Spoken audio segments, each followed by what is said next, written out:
protest too. As we listen to our speakers today, please remember these words of John Lewis, who said, "A democracy cannot thrive where power remains unchecked, and justice reserved for a select few. Ignoring these cries and failing to respond to this movement is simply not an option. For peace cannot exist where justice is not served. When you see something that is not right, not fair, not just, you have to speak up. You have to say something. You have to do something. So let's get in some good trouble, some necessary trouble, and help redeem the soul of America." So, let's all rise and welcome Miss Emily Yancey, our another very own wonderful local talent, for singing the national anthem. Emily.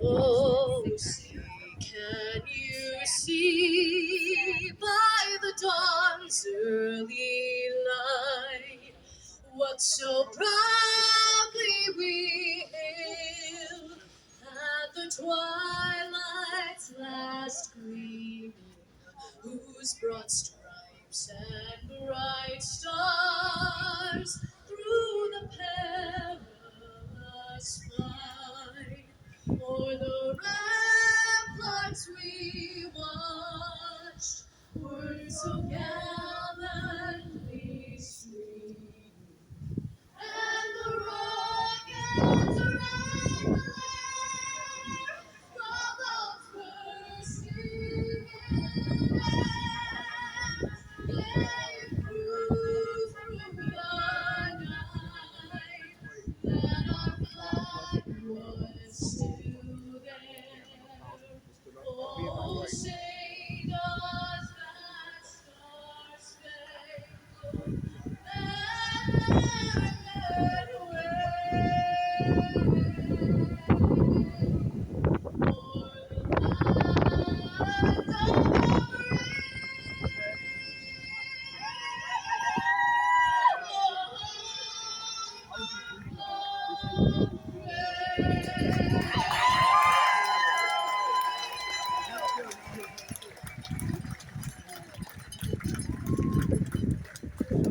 Thank you, Emily. That was beautiful. I have goosebumps. Our next speaker has served as Erie County Executive since 2012. During that time, his top priority has been to provide services in a fiscally responsible manner. Please join me in welcoming Erie County Executive Mark Card.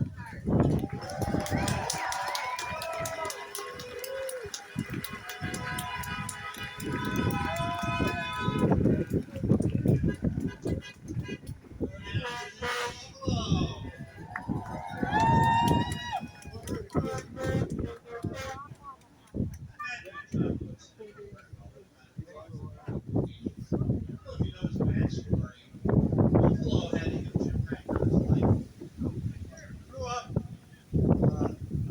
in Alabama, and as we all know, was the very racist, segregated Alabama at that time.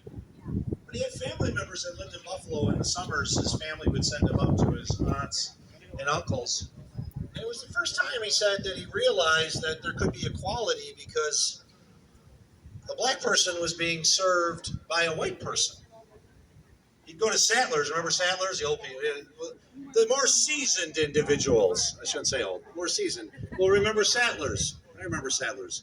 He said he went to the candy counter, and here he was, a young black kid, and there was a white woman on the other side of the candy counter that said, "Yes, sir. What would you like?"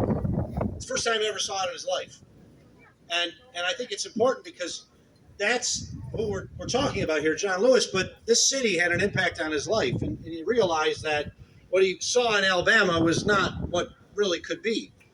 And he dedicated his life, as we know, suffering some traumatic injuries on Bloody Sunday, towards ensuring that all of us had a better life. Senator Paul Wellstone used to have a phrase, and it is applicable. We all do better when we all do better. And And what we're seeing in Washington, D.C. is we're taking away benefits. We're taking away assistance to those who need it the most to give tax cuts to billionaires.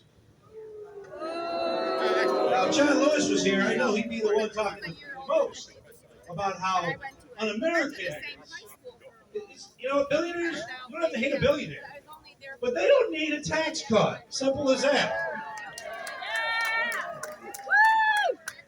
So, what's happening in Washington, and it's happening across our country, is not just something that popped up overnight. This has been a 30 to 50-year effort by members of the conservative movement to really flip our country. They hated what FDR did. They hated what LBJ did. And they looked at it, starting with the Reagan administration, and said, we need to change things. So you saw organizations like the Federalist Society and other ones come up. And they started small and worked their way up big. And I'm saying this because it's the same way we have to rebut this. The road to winning the White House back in 2028 and flipping Congress next year starts this year.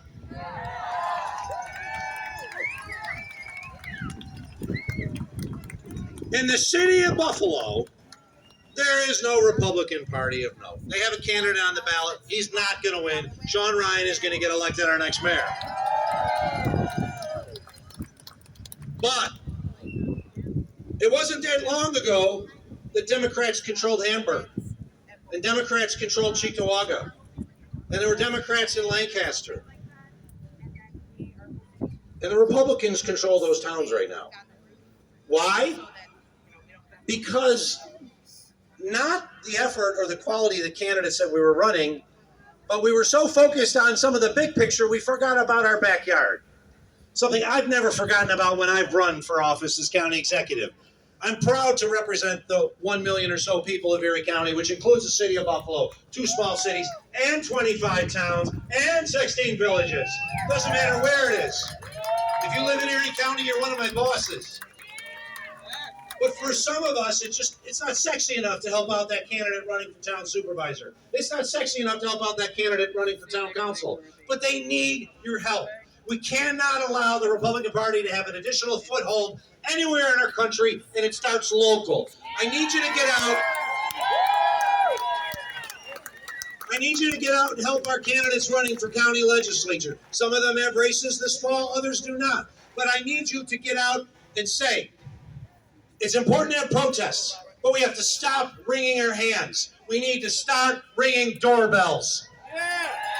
It's important that we talk to people and let them know that their voice matters, their vote matters. Get out and vote. We're not losing elections because people are voting for their side. It's just people aren't voting. We need you to get out. We need you to get them out to vote. And we need to send a message to Donald Trump and others. We're coming for you. It is starting right here, right now. Thank you.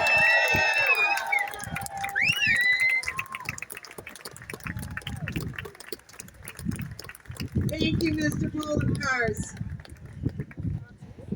Moving along here, we're happy to welcome our friends from Niagara County to the microphone today.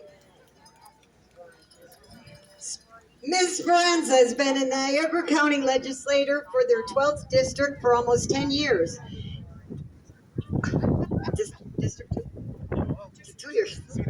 And has been fighting to gain sustainable job opportunities for the folks of Niagara County. Please welcome Niagara County legislator Carla Speranza.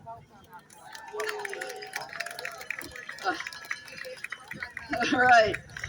Good evening. I'm Carla Speranza from the Niagara County Legislature, District 12, which represents portions of the city of Lockport and the town of Lockport. And thank you very much to the League of Women Voters for their invitation to participate here this evening. And thank you to all the good troublemakers out there I see tonight. Now, I've been asked to bring up a pretty serious topic, which is voting rights. And it's an issue that shapes the very foundation of our freedoms.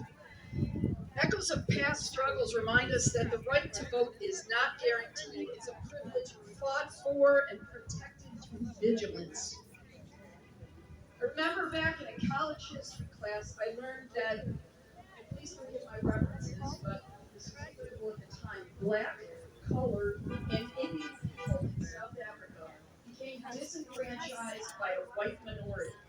It didn't happen overnight, but rather through the pressure of more restrictive measures in their legislature. Over time, and before the Franchise and Ballot Act of 1892, now it was only men, but men, regardless of race, had the right to vote in the Cape Colony. And in 1892, the passage of this act in the Cape Colony, not only was the right to vote restricted, also the right to hold office. And that requirement became linked to not only owning property, but property valued at a certain level or above. So thus began death by 1,000 cuts and progressive measures by a white minority to disenfranchise a majority based on race. And those measures lasted well into the late 1940s. And to be honest, South Africa did not achieve universal suffrage until 1994. Do the math. One colony or one state within a country passed legislation to disenfranchise a majority population. That percolated out, and it took 102 years to get fixed. If we let our rights to vote be eroded away, who's got that much time to fix it? We don't, right? I mean, my grandmother, God bless her, she lived till she was 101, but she was not entitled to it. So today, we have new hurdles that threaten the sanctity of our voting rights. Voter suppression tactics have evolved, taking on subtler and yet equally insidious forms. Restrictive voter ID laws, limited access to polling stations, and gerrymandering are challenging and making people become marginalized in their communities. And it dilutes the power of the people's voice. Moreover, the rise of digital technologies pose unique threats. Cybersecurity vulnerabilities, misinformation campaigns, and the misuse of social media platforms have the potential to erode the public trust in the electoral process. The very tools that should empower us are, at times, really to undermine democracy. And we have to ensure that the technological advancements serve the people, not special interests. By investing in cybersecurity infrastructure and expanding digital literacy programs, we safeguard those processes that underpin our democracy. Now, democracy is inclusive inherently. It ensures that every eligible citizen has the opportunity to exercise a right to vote. But this requires addressing systemic inequities that disproportionately affect marginalized communities. Ensuring equitable access to voting means removing barriers for individuals with disabilities, providing multilingual services for non-native speakers, and making voting centers accessible and convenient for all. Now, early voting certainly helps with this, but it's not available in all states. And polling sites have been moved or consolidated, which create greater logistical challenges to access. Now, I'm thankful in New York that we may mail in our ballot if we plan far enough ahead. By the way, it's about a 45-day window before the general election if you're going to mail in your ballot. Um, but I'm glad that I live in a state that has a flexible means to access your voting rights and exercise them. Now, the next thing is, and I thank you, we need to engage the youth. We need to engage them not only in the mechanics of the voting process, but in the democratic and electoral processes themselves. They are the future. They need to understand it. God love you, but like me, many of you have silvery highlights, right? And we need to get people with not so many silvery highlights involved and engaged, right? So that's a big part of this.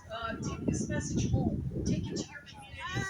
Take it to your neighbors. Take it to your families. And check with your local board actions. There are a lot of people that, they need help. We need people to work the polls. We need people to usher people in at polling stations and make that voting experience efficient and accurate and with integrity. So that's my ask, really.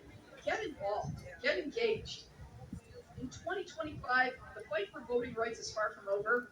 Now, every generation faces its own challenges in safeguarding democracy, and ours is no different. But history has shown us that the power of perseverance, the strength of unity, and the promise of progress. Thank you very much. Thank you, Ms. Fred. Democracy is not a spectator sport. So, next up, known for her grassroots efforts in civic engagements, Miss St. Jean Tart received the Grassroots Rising Star and Community Service Awards and was named recipient of the Business First Community All-Stars. Please welcome Erie County Legislator, Tisha St. Jean Tart.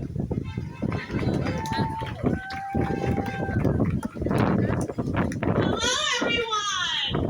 Let's make a little bit more noise!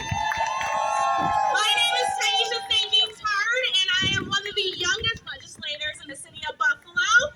So, as I'm speaking to you, I'm also going to be speaking to our young people to get them involved. But before we do that, I'm going to say good. I want you guys to say trouble, okay? And really loud, or I'm walking away. Good?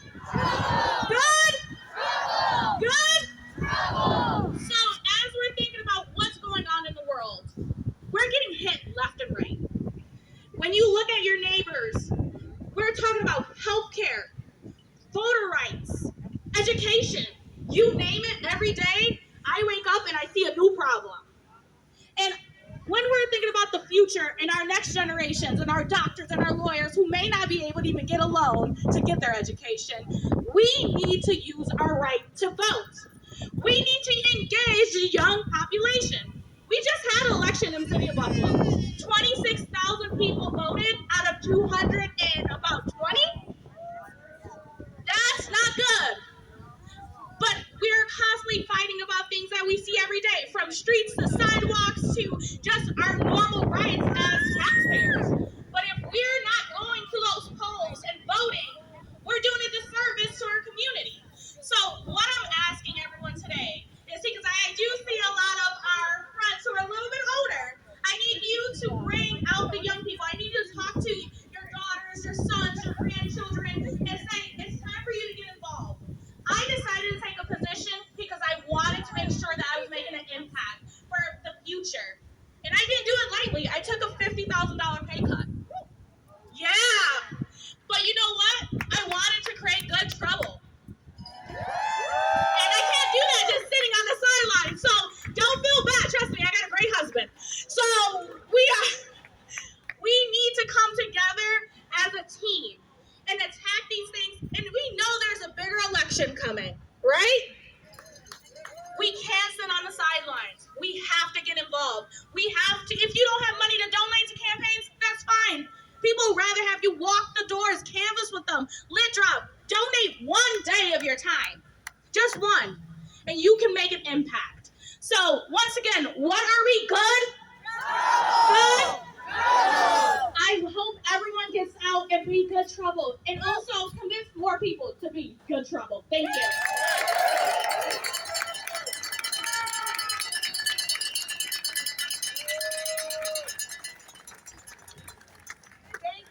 Thank you.